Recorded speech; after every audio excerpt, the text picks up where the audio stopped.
બે મિત્રો હાયલા જતા હતા એક જંગલમાં અને એક જણાને અચાનક એક ત્યાં રસ્તામાં માટલું પડ્યું હતું ને ખોલ્યું હતું, એમાં લગભગ 2 લાખ જેટલા રૂપિયાનો ખજાનો મળ્યો.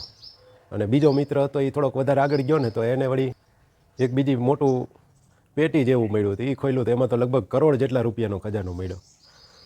પૂરેપૂરું સાંભળજો, દ્રષ્ટાંત બહુ સમજવા જેવું છે. એટલે પછી બેએ પોતપોતાની રીતે હંતાડ્યા. 2 લાખવાળા એ હંતાડ્યું, ક્યાંક એમને જાહેરમાં તો ન રખાય. પાછી ખબર બેયને કે મને 2 લાખનો મળ્યો ને ઓલાને 1 કરોડનો મળ્યો. એ બેયને વાત કરી એકબીજાએ, કરોડવાળાએ હંતાડ્યો. પછી 2 દિવસ થયા ને પછી ઓલો કરોડવાળો હતો ને એને એ ભૂલાઈ ગયું કે મેં ક્યાં હંતાડ્યો હતો, નિશાન હું રાખ્યું હતું એ. અને ઓલા 2 લાખવાળાને ખબર કે મેં ક્યાં હંતાડ્યો છે. હવે કયો જી આમાં આનંદમાં કોણ હોય, કરોડવાળો હોય કે 2 લાખવાળો? જેને જ્ઞાન છે કે પોતે ક્યાં હંતાડ્યો છે એ ખુશ હોય, ભલે 2 લાખ જ મળ્યા છે. ને ઓલાને કરોડ મળ્યા તો એ દુઃખી, કારણ કે ખબર નહીં ક્યાં મૂક્યો છે. જ્યાં લગી હાથ વગર ન આવે ત્યાં લગી તો ઉપયોગમાં ન લઈ શકાય. એટલે જીવનમાં ઘણી વસ્તુ આમાંથી સમજાઈ જાય આ દ્રષ્ટાંત ઉપરથી.